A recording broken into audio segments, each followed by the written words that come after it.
আজ তো বুধবার, তো আজকে শিবরাত্রি, তাই সকাল সকাল স্নান করে রেডি হয়ে আমরা বেরিয়ে পড়ছি মন্দিরের উদ্দেশ্যে। দেখো আমরা মন্দিরে পৌঁছে গেছি, আর পৌঁছে গিয়ে দেখছি কিন্তু প্রচুর লাইন। তো লাইনে আমরা কিন্তু দেখো দাঁড়িয়েও গেছি। তো ভাবছি কখন যে আমরা পুজো দেবো কি জানি।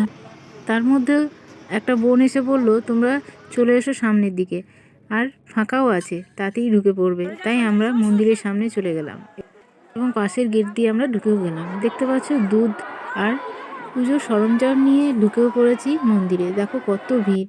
এটা হচ্ছে আমাদের শিব মন্দির, আর প্রচুর ভিড়। আর এই ভিড়ের মধ্যে কিন্তু আমরা পুজো দিয়ে দিলাম।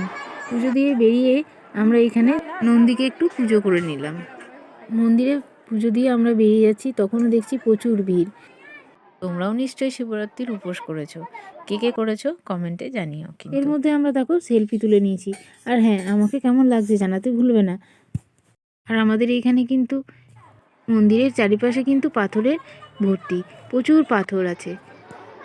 এর মধ্যে পরে একটা ভিডিওতে তোমাদেরকে দেখাবো। মন্দির থেকে বেরিয়ে দেখছি ছোট্ট একটা মেলা বসেছে। তো আজকের ভিডিওটা এই পর্যন্তই, পরের ভিডিওতে দেখা হচ্ছে, ততক্ষণে টাটা।